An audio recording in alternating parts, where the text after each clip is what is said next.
Ba't ganun parang andaya-daya sa'kin ang tadhana? Ano bang pakiramdam ng may buong pamilya? Yung may magulang ka na masaya mong nakikita yung buo kayong lahat at masayang magkakasama. Yun na di ko madama at di ko pa nararanasan. Yung ibang kaibigan ko ay may buong magulang.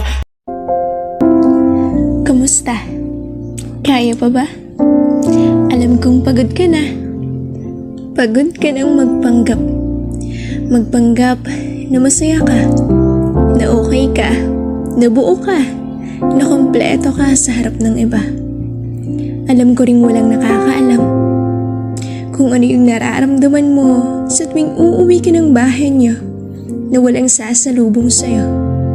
Sa tuwing kakain ka ng mag-isa na habang sinusubo mong pagkaing hawak mo, ay napapaiyak ka na lang bigla. Sa tuwing may espesyal na okasyon sa buhay mo, inihiling mo na sana kung nandito lang sina papa at mama. Sa tuwing nakakakita ka ng pamilyang buo at masaya, iniisip mo na sana ganyan rin kami. Walang nakakaalam kung ano yung tunay na dahilan ng minsang pagluha mo. Kung ano yung mga tanong na hanggang ngayon patuloy mo pa rin hinahanapan ng sagot. Kung ano yung pinakahihiling mo na imposible nang matupad pa sa buhay mo. At yun ay mabuo kayo ng pamilya mo. Ang sarap na. Ang sarap sa pakiramdam yung marinig ang salitang kayo ng pamilya mo na imposible nang mangyari pa sa buong buhay mo. Yung tipong sabay kayo na kumakain sa harap ng hapagkainan. Yung tipong habang kumakain kayo, sabay na nagkukwentuhan at nagtatawanan. Yung tipong nandyan si papa, mama, ate, kuya, at ikaw, na bunso.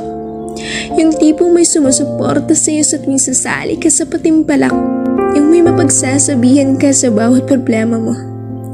Yung nandyan ang nanay mo at tatay mo, na sabay silang sasabit ng medalya sa araw ng graduation mo.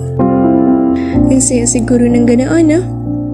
Pero hanggang pangarap na lang yan. Kasi wala na talagang pag-asa na bumalik pa yung dati. Yung dating buo, yung dating kompleto, yung dating masaya at yung dating pamilya. At ang isang anak na gaya mo, na lumaki sa ganitong estado, alam kong minsan naiisip mo kung bakit binuhay ka pa dito sa mundo.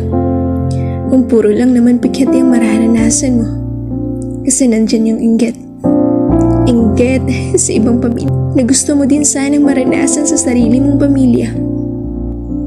Yung pagkalito kung bakit ang kasalanan ng mga magulang mo ay tili ikaw na anak ang nagdudusa. Yung pananabik sa yakap ng isang ina at sa halik ng isang ama. Yung galit at tampo sa mga magulang mo na mas inuuna pa nila ang sarili nilang kaligayahan kaysa sa inyo ng mga anak nila. Halo-halo ng emosyon ang nararamdaman mo. Pilit mo mong tanggapin ang buhay na mayroon ka, pero dahil sa mga pagkakataon di mo maiwasang isipin ang sitwasyon na mayroon ka. Hindi mo rin minsang maiwasang kaawaan ng sarili mo dahil sa mga hirap na pinagdaanan mo. Ang hirap pag ganito, ano? Yung puro lang pagpapanggap ang pinapakita mo sa ibang tao. Ni walang nakakaalam kung ano yung lungkot na tinatago mo sa puso mo. Ni kahit sarili mong mga magulang di alam kung ano yung tunay na nararamdaman mo.